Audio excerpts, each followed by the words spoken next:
So what I wanted to do is to reiterate or sort of go over what we were talking about before about bullbar clearances, because I'm not sure that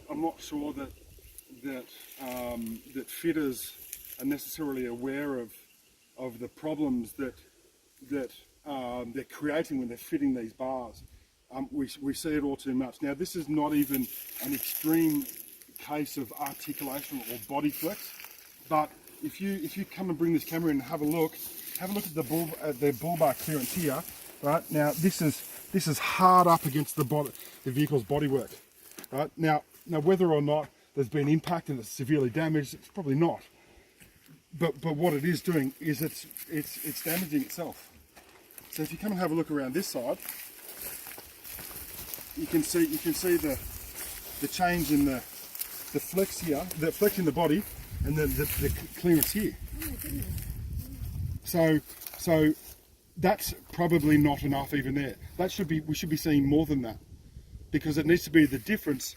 It needs that over on the driver's side, it still needs 5 mils minimum clearance when it's at its most extreme articulation, because you need clearance to the body. That's why it's hard up there. So if you guys are ever contracting someone to fit these parts to your vehicle, these modern vehicles need roughly 20 to 25 millimeters of clearance. When the vehicle's sitting there flat, in the car park, you walk up and have a look at the bullbar fitment. It needs 20 to 25 mils clearance for this exact reason. Okay, so insist that the fitters are fitting that like that. And then who comes up here, is that going to drop down a bit? So when the vehicle rights itself, Yeah. when it squares up, Yeah.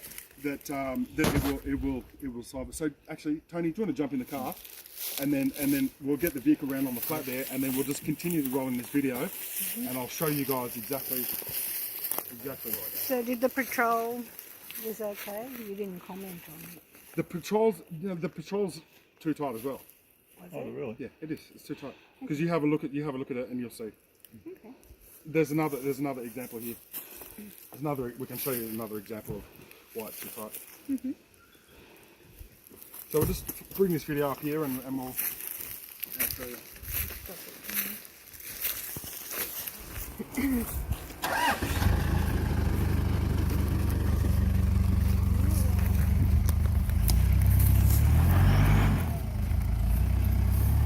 So you can see straight away that the gap has evened up. So that's fine. So just straighten your wheels for me. Okay. So you can see here now that I've got less than a finger width in there. This, because it's an older vehicle, it doesn't need as much because the body mounts aren't so flexible. Right? So if I just have a look there, it's about a finger gap. And I have a look over here, it's about the same. So it's actually quite even. So that's a positive thing. But it just needed to be, it probably needs another 5 to 10 mils clearance on the fitment on this bar. It doesn't necessarily look amazing when it's sitting there in the car park, but what would you prefer? To look good or to not crunch itself to death when the bull bar hits the body? Hope that makes sense.